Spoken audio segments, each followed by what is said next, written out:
Hoy nos acompañan César Rom, ex asambleísta y ex militante social cristiano; María Paz Gervis, decana de Ciencias Sociales y Jurídicas de la Universidad SEC e integra la red de politólogas; y Pedro Donoso, consultor y estratega político, dirige la firma ICARE. Gracias por acompañarnos un nuevo domingo a Políticamente Correcto. Hoy vamos a ver de qué forma el gobierno y la asamblea pueden salir del atolladero en el que se encuentran y que ha puesto otra vez sobre la mesa de discusión la necesidad de una muerte cruzada.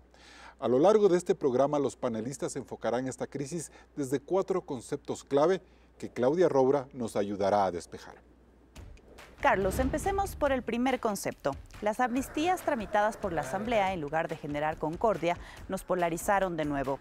El sector indígena y el correísmo pusieron 268 expedientes en un mismo saco, en donde genuinos luchadores sociales se mezclaron con conspiradores y gente vinculada a delitos como la minería ilegal. El hecho indignó a varios gremios de Quito, para quienes las amnistías fueron una bofetada contra la ciudad destruida por las protestas de octubre de 2019. El sector indígena pide reivindicar las luchas en favor de los desprotegidos, mientras que sus opositores consideran que la Asamblea dio paso a un censurable acto de impunidad. Bien, ingeniero César Rom, bienvenido, buenos días. En realidad debemos entender las amnistías tramitadas por la Asamblea como un gesto de repudiable impunidad. La Asamblea Nacional es la primera llamada a respetar la ley y la Constitución. Somos los legisladores. Y si la Asamblea Nacional no respeta la ley y la Constitución, entonces ¿quién va a hacer respetar el marco jurídico del Ecuador? Pero cuando hay un concepto de lucha social, de reivindicación de la protesta, de persecución estatal, y que eso también tiene que la Asamblea por ley asumir como un encargo, ¿en qué momento mezclamos eso con la impunidad o en qué momento distorsionamos el concepto? La ley es muy clara y de hecho, pues como el reportaje lo menciona, muchos luchadores sociales, muchos que a través de la política y sus vinculaciones fueron perseguidos, se merecen y se merecían la amnistía. De hecho, si se hubiera dividido las infracciones, yo hubiera votado por muchas amnistías a favor. Lo que no se puede es empaquetar, porque la Constitución también es clara. ¿Qué significa? Está prohibido, dice, Claro, prohibido dar amnistía a delitos comunes, delitos comunes y daños de la propiedad pública y delitos comunes como el secuestro.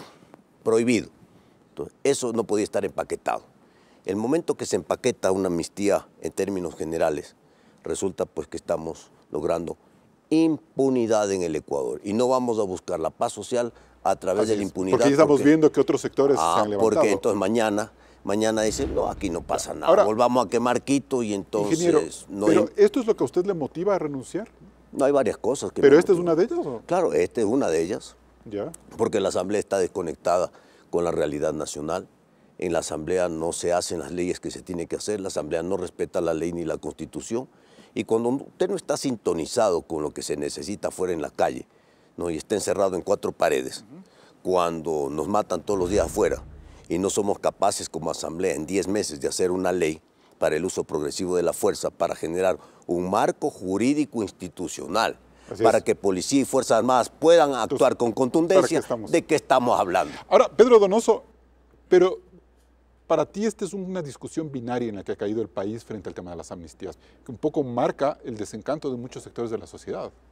Digamos, yo creo que el problema del Ecuador, buenos días con los compañeros de panel, creo que el gran problema del Ecuador finalmente es que, digamos, otra vez nos enfocamos solo en el suceso y nunca en el proceso.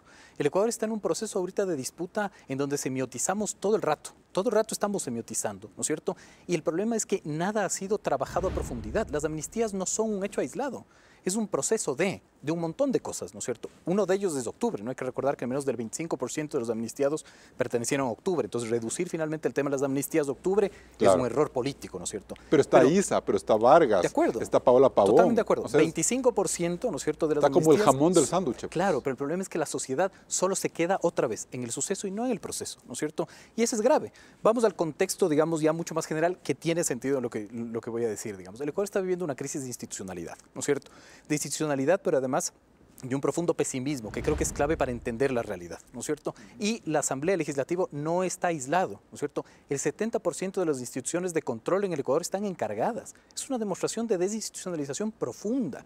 Y la Asamblea y el Ejecutivo también son responsables. El tema aquí es, no profundizamos los conceptos. Yo creo que ahí la academia, ¿no es cierto?, tiene una gran labor para profundizar por los ejemplo, debates. ¿se equivocó Yori en viabilizar la agenda de las amnistías? ¿Cómo lo hizo o no tenía que hacerlo o sí había que hablar de amnistías? Porque digo, amnistías puede sonar a la agenda que a Pachacuti y al correísmo le interesa y es muy particular, no la que al país le conviene, o al revés, o este país para sanar las heridas de octubre tenía que analizar eso, aunque muchos dicen que las heridas se sanaron en las elecciones de 2021. Es que este país para sanar las heridas de octubre tiene que entender lo que pasó en octubre.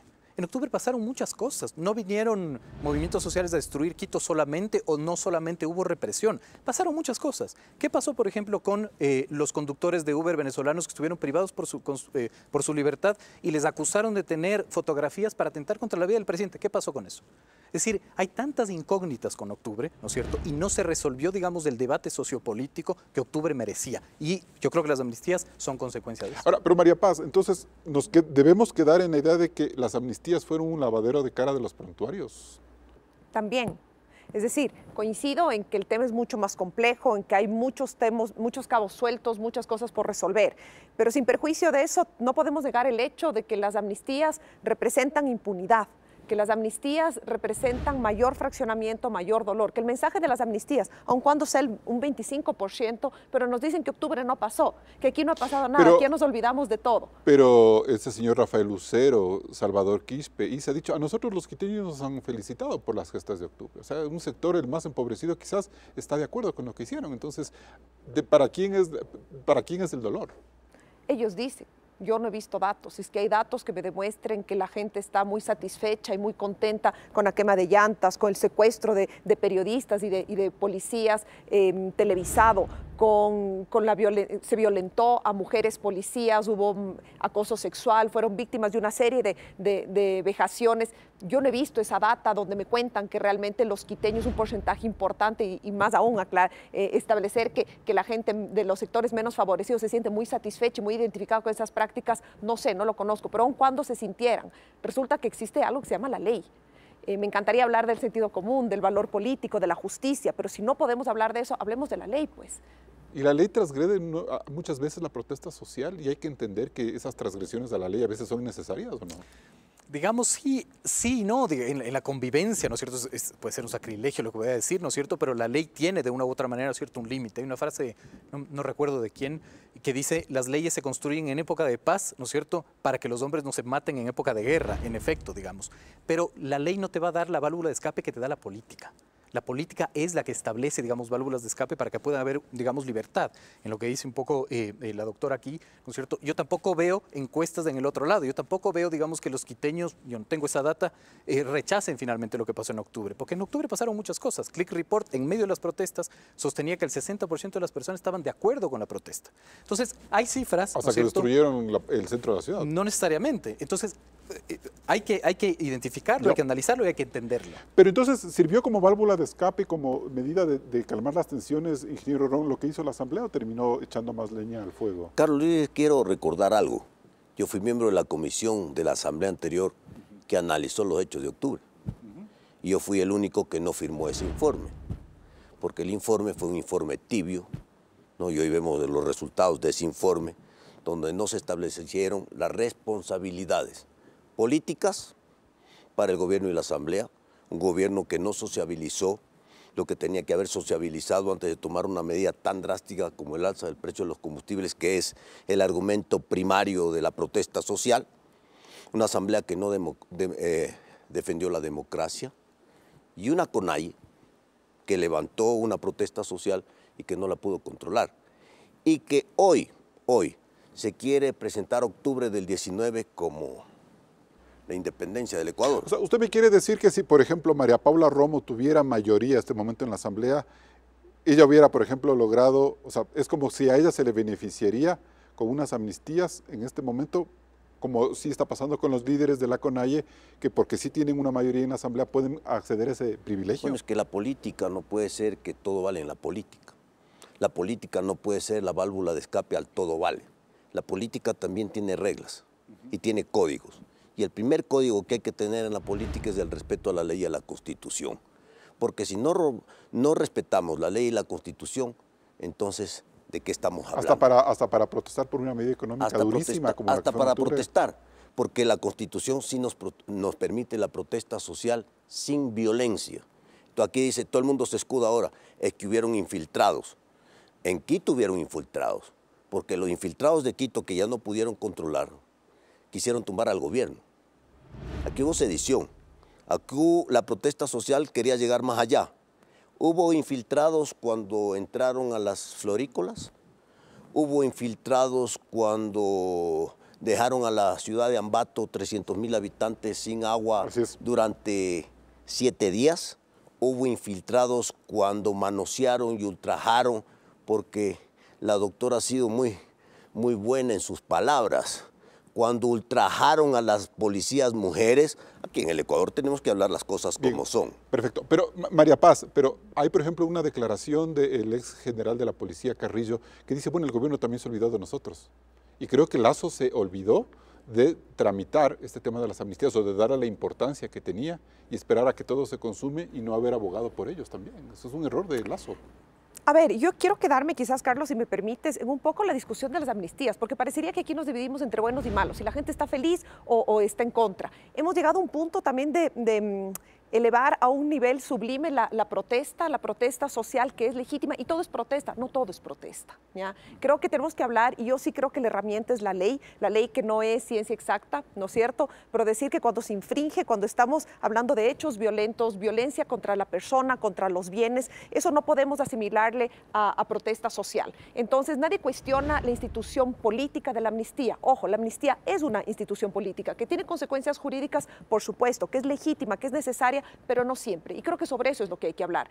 Y además, creo que ahí quizás... Porque si no hablamos de eso, entramos en impunidad. Por supuesto. Y además hay esta falta de coherencia en el discurso político, ¿no? Porque resulta que muchos de los legisladores y legisladoras que argumentaron que esta era la salida para la construcción de la paz social, entonces, ¿por qué no amnistiaron a todos? Ah, no. Tenemos alrededor de 300 policías que siguen todavía procesados. Algunos serán culpables, seguramente, pues la justicia tendrá que decirlo. Otros no. Pero, ¿por qué no leemos también cuál es el mensaje que estamos mandando a la fuerza pública en un momento en que la inseguridad y los niveles de violencia son dramáticos en la sociedad ecuatoriana? Si ustedes actúan, no se atrevan, porque pronto esto puede judicializarse, politizarle, y ustedes quedarán siempre perseguidos. Nos vamos a un primer corte comercial. Este programa de Políticamente Correcto se transmite también en Radio Suceso 101.7 FM Quito. Vamos a una pausa y volvemos con más del análisis. ¿Hacia dónde va Ecuador?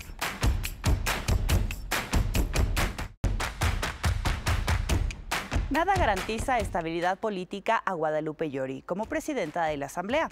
Tampoco que el gobierno de Lasso tenga cierto margen de maniobra legislativa, acusando siempre a Rafael Correa, Jaime Nebot y Leonidas Issa de ser quienes buscan tomarse el poder legislativo para, sobre la base de juicios políticos y destituciones, comandar el Consejo de Participación Ciudadana y entes de control estratégicos como la Fiscalía General de la Nación y también la Contraloría.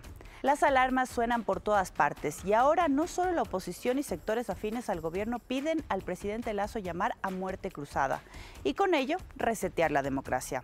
Pero esta es la única manera de detener esta crisis de institucionalidad. Bien, María Paz Gervis, la muerte cruzada es el arma idónea para restablecer la institucionalidad en el país este momento. No estoy tan segura, no estoy tan segura. De hecho, la figura per se a mí me parece que es altamente peligrosa, porque en lugar de favorecer un sistema de control de pesos y contrapesos, de división de los poderes, lo que hacemos es una pugna constante, que es en gran medida lo que hemos visto, ¿no es cierto?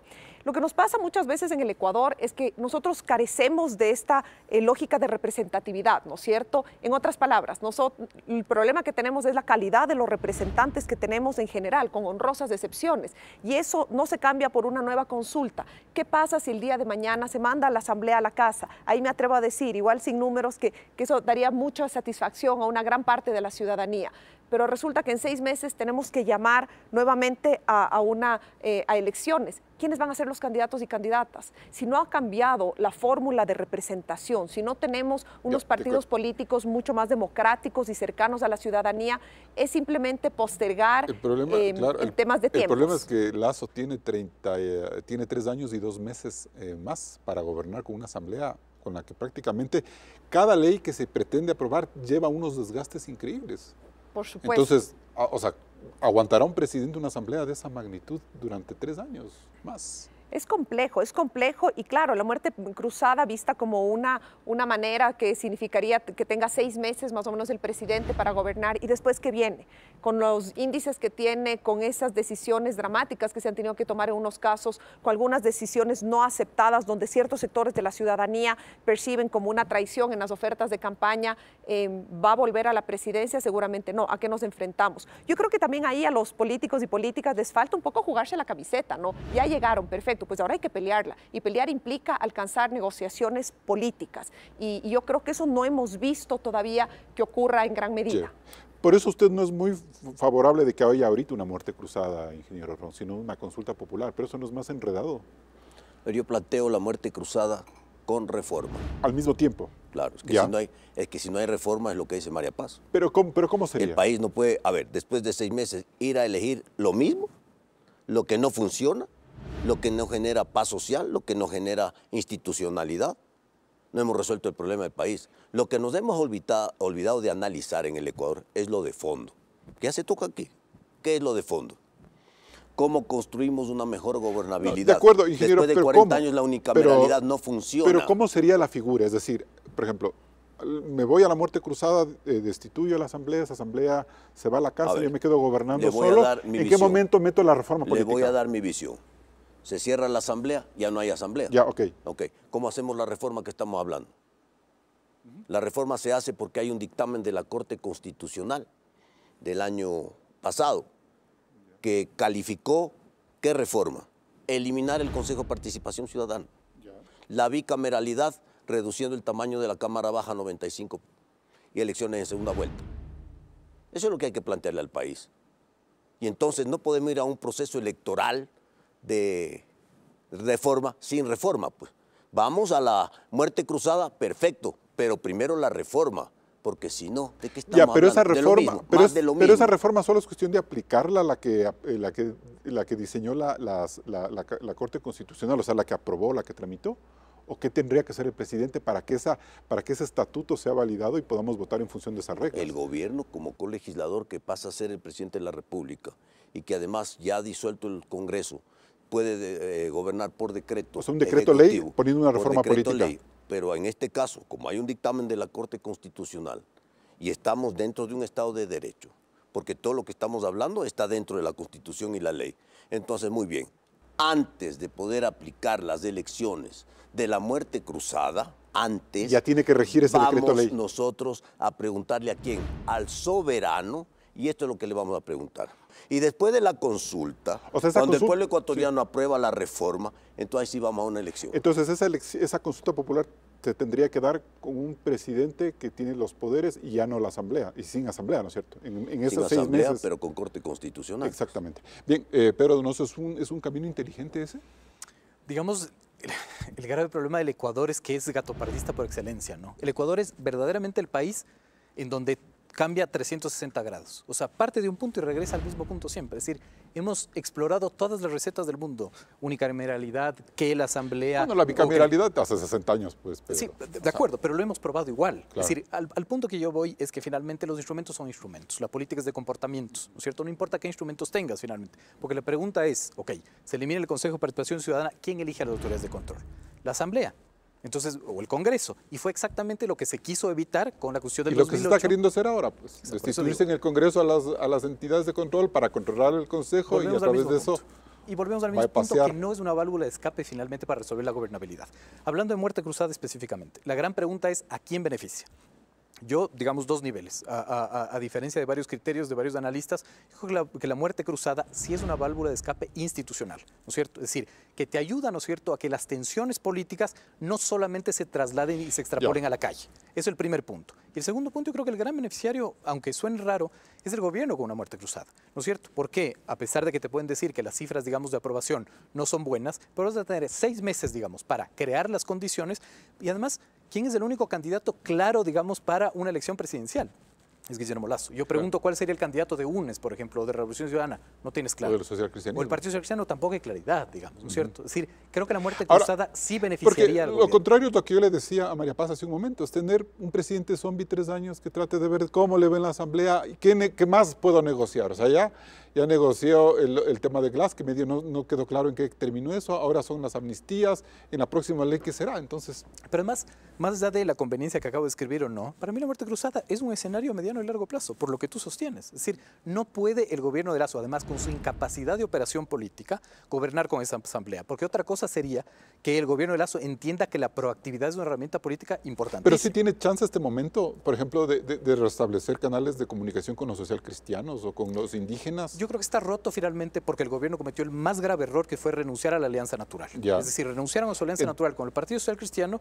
Entonces, por más operadores políticos que tenga, no le va a funcionar nada. De acuerdo, pero ¿dónde está la proactividad del gobierno? Es decir, yo decía en son de chiste, ¿no es cierto? No le dejen tanto tiempo libre a la Asamblea. El gobierno el 25 de mayo debió haber llegado con un paquete de 100 proyectos de ley y decirle, discuta esto. Porque finalmente, si tanto quieren descorreizar el país significa cambiar la estructura jurídica del Estado. Y hasta ahorita no hemos visto. 7 leyes enviadas. Bien, nos vamos a un siguiente corte comercial. Seguimos aquí en Políticamente Correcto. Al volver analizaremos el gasto público. ¿Cuáles son las complejidades que ahora tiene el país que está a la espera de una reactivación económica? Vamos a una pausa y regresamos con más. La contabilidad no cuadra en la Asamblea Nacional.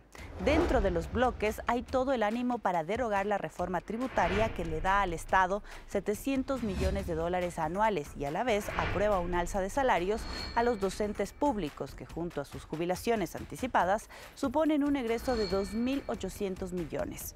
La Asamblea insiste en que esto se financia con el excedente de un petróleo con precio volátil, pero el régimen señala que los 1.500 millones de dólares de bonanza que vendrán al país servirán para compensar las pérdidas por las rupturas del oleoducto, el IES y las transferencias a los gobiernos seccionales y también la Amazonía. Según Lasso, las decisiones de la Asamblea causarían un déficit de 7 puntos del PIB, que desarmará la economía. ¿Es momento de hablar con seriedad del gasto público? Bien, Pedro Donoso, y a mí sí me preocupa esto. No sé si a usted si te parece repudiable que la Asamblea juegue con las cifras de la economía como lo está haciendo. Es decir, hay votos para que se derogue la reforma tributaria, pero también hay votos para que se le suba semejante gasto estatal al sueldo de los maestros, que no discutimos que no se lo merezcan. Claro que se lo merecen, pero en estas condiciones resulta vergonzosa la forma en la que la Asamblea está entendiendo el tema de la economía. Hay muchas aristas, ¿no es cierto? Digamos, mientras no hay inversión pública, el fenómeno del pesimismo va a seguir presente, ¿no? Cifras de perfiles de opinión, te decían 8 de cada 10 ecuatorianos cree que el Ecuador va por un camino incorrecto y 3 de cada 10 respondían que el Ecuador está viviendo el peor momento, finalmente. Entonces, el optimismo está a flor de piel. ¿Por qué siempre yo traigo las cifras de optimismo? Porque es el margen de maniobra que tú tienes que tener o que tú puedes tener, ¿no es cierto? Ahora, sí, me parece grave, digamos, para la gobernabilidad esta tensión en aprobar, digamos, reformas que no están sustentadas, porque ahora se va a repetir la historia que la Corte Constitucional seguramente dirá no pueden aprobar una ley que no está financiada. Pero es censurable que movilicemos hasta los maestros y arrinconemos a todos los ecuatorianos en el sentido de qué hacemos con esa plata cuando ya les ofrecimos a ellos. No Entonces eso es irresponsable, Pedro. Sí, no, totalmente de acuerdo, pero no es solo el suceso, Carlos, es el proceso lo importante. Regresemos a ver un poco más allá.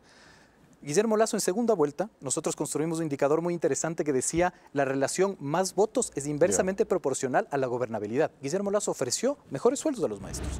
7 meses no lo ha hecho finalmente. Es decir, también hay una pasividad en marcar la agenda política y la discusión del debate político. Cuando tú dejas ese espacio, alguien más lo ocupa. La política no deja espacios vacíos. Alguien más lo ocupa y lo ocupa. Pero se supone que un presidente llega al poder y se da cuenta de que no es tan fácil. Ya, fue un demagogo, no es tan fácil, pero se supone que los diputados deberían tener la misma forma de proceder. no es... O sea, tener asambleístas, y no solo de la izquierda, sino los socialcristianos, como Natalie Viteri, que decía esto se soluciona con 100.000 millones de dólares del petróleo. O sea, eso me parece que no es tolerable. De acuerdo, porque el gobierno tampoco ha marcado la agenda del debate real, porque en este país todo creemos que es voluntad política. Nos falta política. pedagogía. Nos falta pedagogía, nos falta estrategia política, pero además nos falta desmitificar que todo es voluntad política en este país. Todo es voluntad política, ¿no?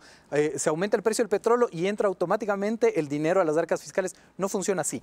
¿Quién tiene que aclarar, digamos, y hacer esa pedagogía? El gobierno. Y el gobierno se queda de brazos cruzados y en la política finalmente le gana el legislativo. El problema aquí es el deber ser, digamos. El deber ser nunca va a ser el elemento de discusión. María Paz, en ese sentido, o sea, estamos usando la economía para crear caos político.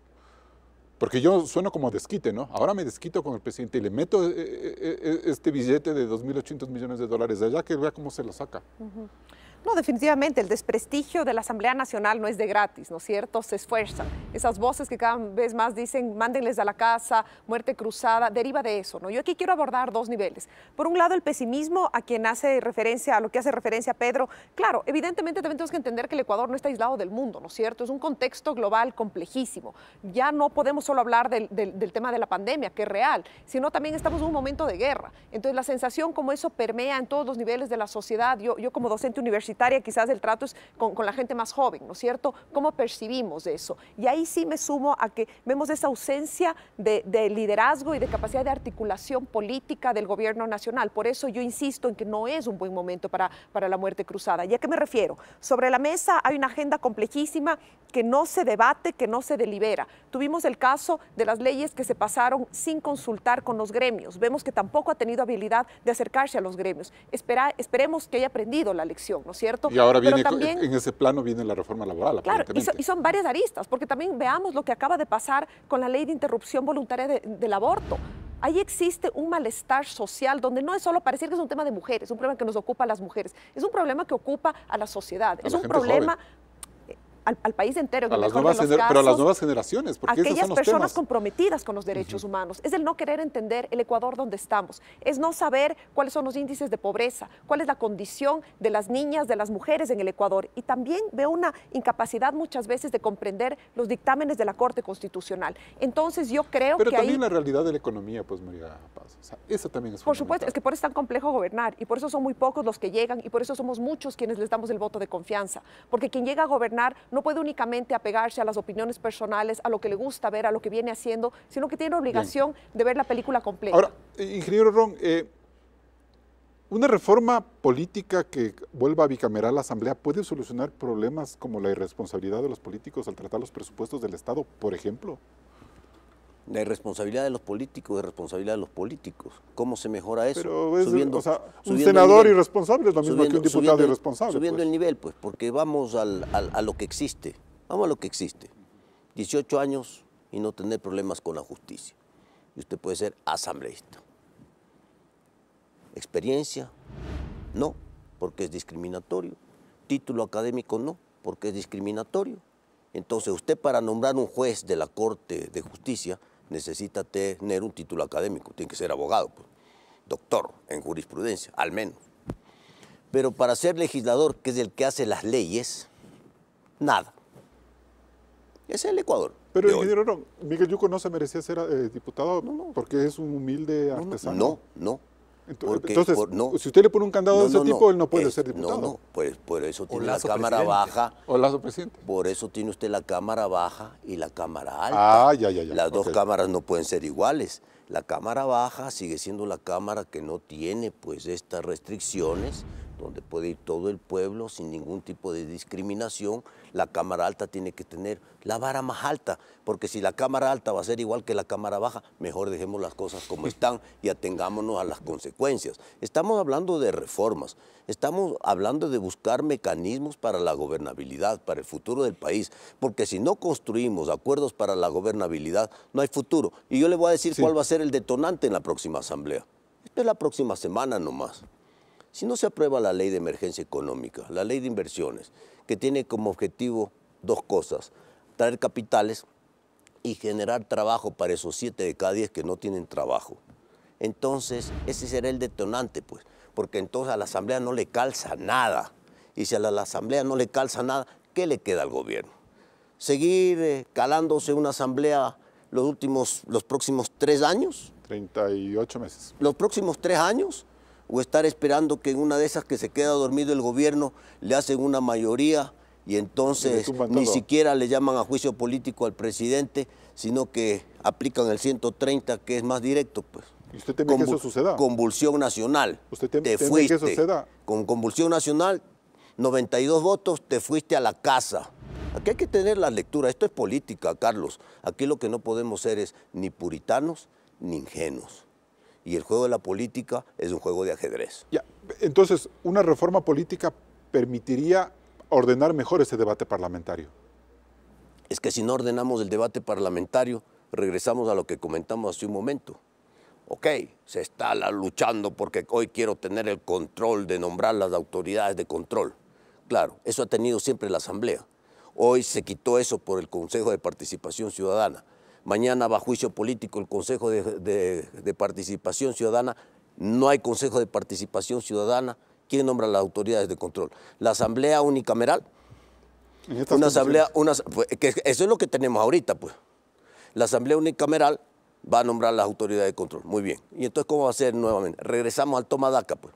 Tú nombras el contralor, tú nombras el fiscal, tú nombras el superintendente. Y volvemos al primer concepto de la impunidad. Nosotros nos ponemos de acuerdo y entonces nosotros vamos a gobernar y le tenemos de rehén al Ejecutivo. Eso es lo que no puede seguir ocurriendo en el Ecuador. 30 segundos.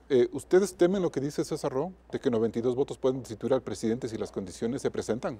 O sea, digamos, temer no, porque es el juego de la democracia, ¿no es cierto? Es decir, no sé por qué está bien o está mal, digamos, ¿no? No, tomarse un presidente es una preocupación nacional. Como sucedió con Lucio Gutiérrez, con los votos sebastianos, es decir, es la historia del Ecuador. El problema es que otra vez no analizamos el fenómeno, sino, digamos, la anécdota. María Paz. Yo creo que es peligrosísimo, que sería dramático. O sea, sí se puede dar ese escenario que dice César. Se podría dar, pero yo sí creo bastante en la sociedad civil y creo que la deslegitimación que tiene esta Asamblea Nacional no viabilizaría porque la gente sí puede salir a las calles y protestar. Yo creo que bajo ningún concepto que el presidente salga, aun cuando esto ya ha pasado, puede ser una salida para la institucionalidad del país. Me voy a un siguiente corte comercial. Las demandas ciudadanas por los derechos de las mujeres, de los jubilados y de la naturaleza están siendo atendidos por el gobierno de Guillermo Lasso. El análisis luego del corte. Ni los grupos feministas ni los sectores pro vida quedaron conformes con el veto del presidente sobre la ley que regula la interrupción voluntaria del embarazo. El gobierno navega por una sociedad ávida de reivindicaciones, pero contradictoria. Por ejemplo, el Estado no logra avanzar en una política minera formal y estable por la presión de sectores ambientalistas, mientras la minería ilegal se le va de las manos y daña la naturaleza, como en Puerto Napo, Zaruma o Buenos Aires. Esta economía ilícita alienta mafias como el narcotráfico, que por otro lado ha sido el detonante de la ola de inseguridad que vive el país. La violencia se ha ensañado en provincias como Guayas. Ante estos fenómenos debemos preguntarnos si los políticos están hablando de derechos. Bien, ingeniero Ron, ¿y usted que conoce el país, cree que se vienen jornadas de protesta más allá de las que pueda canalizar la CONAIE, por ejemplo, en las circunstancias en las que estamos? Si el gobierno no articula un plan inmediato de inversión pública, que hoy tiene pues un billetito que le ha entrado por el alza del precio del petróleo, que será, pagar a los docentes, que pues será coyuntural, que será temporal, no tiene todavía que vetarse o no vetarse la ley, ese es un trámite que habrá que ver qué es lo que pasa, ¿no? Igual que la derogación de la ley tributaria, aquí nos hemos olvidado de algo, que es el proceso ordinario de derogación de una ley. Coja la Constitución. El proceso ordinario de derogación de la ley implica que la ley tiene que ser tratada en un proceso ordinario. Primer debate, informe, segundo debate, informe, votación y veto presidencial. ¿Qué significa eso? Que si al final del día el presidente de la República decide vetar toda la ley, ahí murió la derogatoria. Pero lo que sí se cuestiona es el espíritu de que claro, quito por aquí, pongo por acá, no, sin saber de contabilidad. Entonces lo que tenemos que hacer es, va a haber un dinero, hay que iniciar la obra pública, que será el primer partir para que empiece a moverse la economía, el primer arrancar para la reactivación económica productiva. Eso lo tiene que hacer el gobierno ya para tener liderazgo para evitar justamente estas protestas, porque hay dos problemas graves que ya lo hemos. Sí. Seguridad y trabajo. Yo vivo en la zona 8, pues. Yo vivo en Guayaquil, pues. Yo vivo en Guayaquil, Carlos, donde la bala zumba al pepo, pues, donde usted queda viendo mal a alguien y lo matan. Y entonces seguimos cruzados de brazos ante semejante inseguridad. Y la Asamblea, bien gracias en hacer la ley de seguridad nacional y hacer la ley para el uso progresivo de la fuerza que le pide la policía y las Fuerzas Armadas y le pide el pueblo ecuatoriano para tener un marco jurídico para actuar. No hay el marco jurídico. Porque no hay interés de hacer eso. Pero Pedro Donoso, ¿en qué momento, qué es lo que Lasso no logra sintonizar? En cuanto al tejido social. Varias cosas, ¿no es cierto? Digamos, yo creo que se enfrenta a una ecuación muy compleja, ¿no es cierto? Primero, es incapaz de entender el Ecuador real. ¿Y por qué sostengo esto? Porque no hay cifras. Es decir, yo he sostenido esto, es gravísimo que el Ecuador no tenga un censo poblacional. No se sabe qué Ecuador estás gobernando.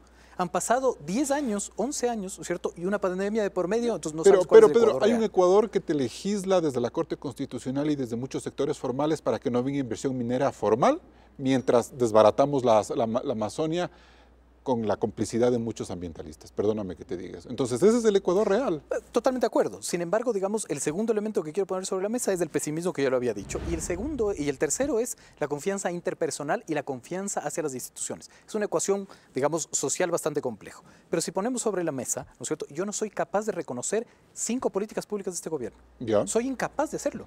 Y yo vivo de reconocerlo. No hay, finalmente.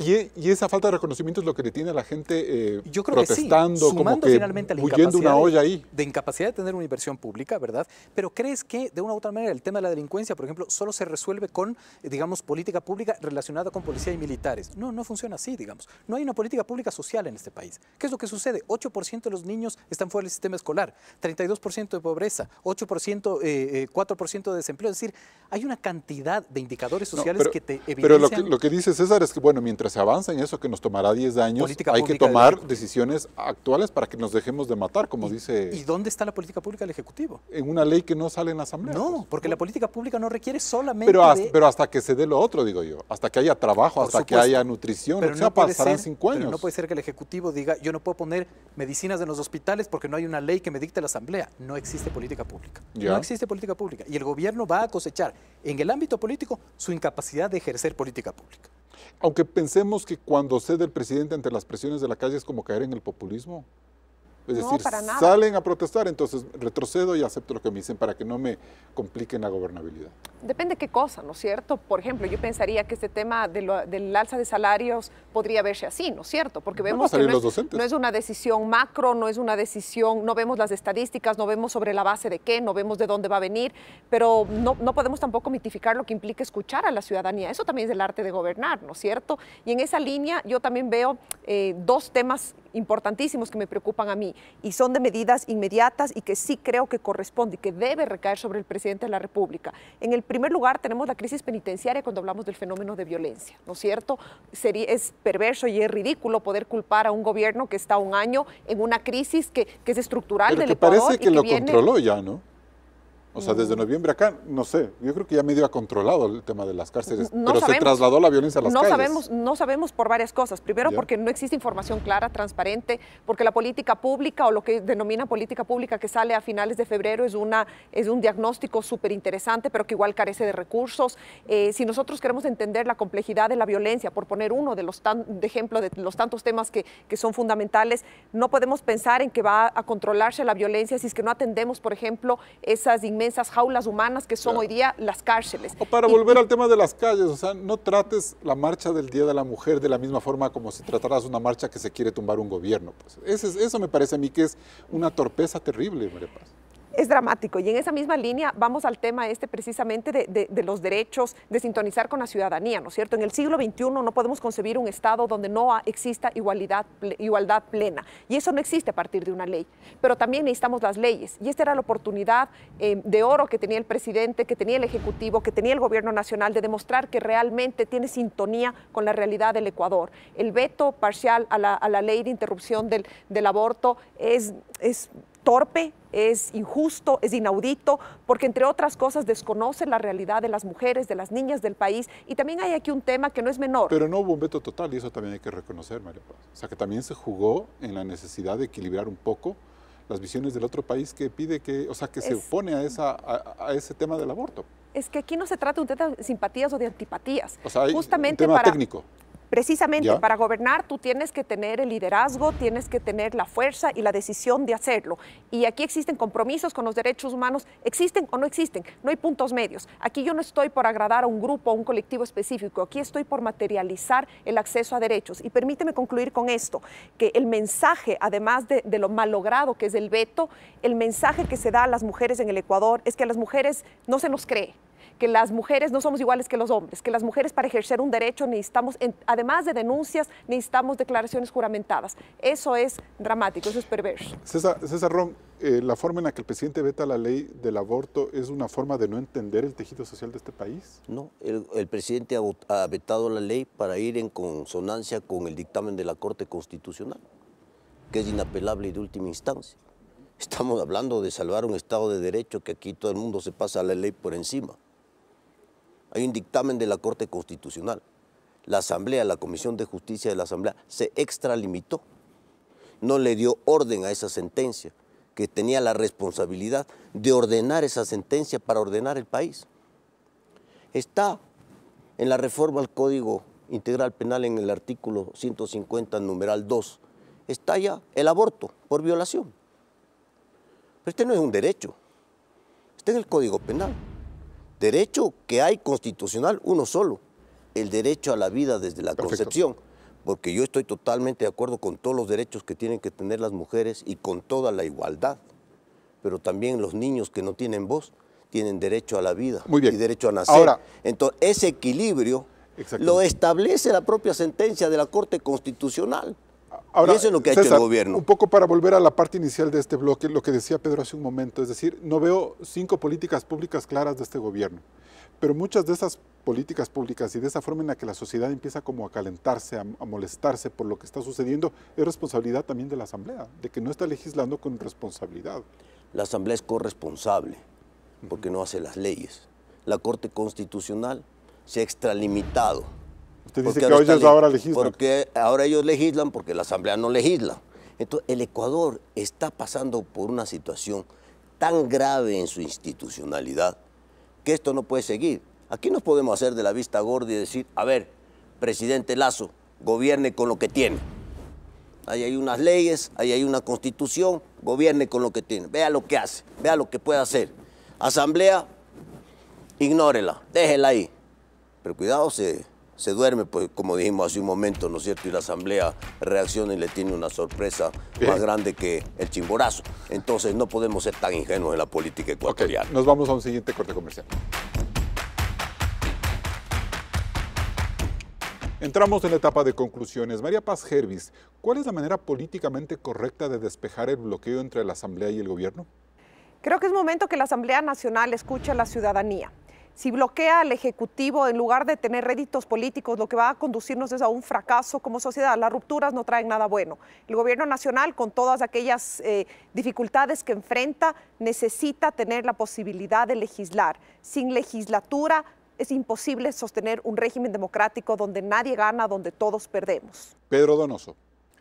Creo que lo políticamente correcto es que la clase política empiece a entender que el tejido social en el Ecuador está roto y que la política pública y el accionar político tiene que atender finalmente a esas necesidades, ¿no es cierto? No se puede continuar criminalizando, digamos, los derechos de la mujer, que me parece algo terrible finalmente, y creo que hay un no entendimiento de que el tejido social necesita recomponerse y que ahí tiene que estar presente el Estado. César Ron, ¿qué es lo políticamente correcto? La Asamblea Nacional lamentablemente ha caído en un hueco oscuro, en su propio laberinto, está enredada. No ha podido sintonizarse con los graves problemas del país ni dar soluciones a las necesidades que tenemos en la calle. El gobierno nacional, por su parte, le falta liderazgo, fuerza, tomar iniciativas y marcar su propia agenda. El Ecuador del encuentro no existe el día de hoy. Está totalmente polarizado.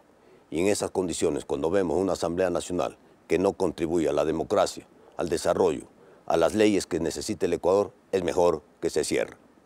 Y bien, es muy peligroso que la Asamblea y el Ejecutivo se acostumbren a tratar las leyes y las políticas que necesitamos los ecuatorianos desde la amenaza, la provocación y el desquite. A nadie le sirve este atolladero, en donde el país pierde mucho tiempo y los políticos lo que les queda de respeto. No es tolerable que la Asamblea sea incapaz de establecer líneas mínimas de trabajo en generación de empleo, productividad o en el alcance que debe tener el Estado y que se las discuta en orden y con realismo. La Asamblea está para legislar y no solo para limpiar los prontuarios de sus allegados en nombre de la lucha social. El gobierno también fracasará si es que no entiende que el papel siempre desgastante de administrar los recursos públicos del país desde el principio de la escasez le demanda habilidad política, transparencia y mucho diálogo. Al presidente Lasso le esperan 3 años tortuosos de trabajo con una asamblea que cada vez más hará sentir su oposición. Por lo tanto, estos días son fundamentales para que la gestión del gobierno avance con eficiencia o se entierre para siempre en la inacción de la política. El país tiene poco de qué entusiasmarse. Hasta el próximo programa. Con estas reflexiones sobre hacia dónde va el Ecuador, cerramos este debate de Políticamente Correcto. Recuerde que tenemos una nueva cita el próximo domingo. Siga con la señal de Ecuavisa.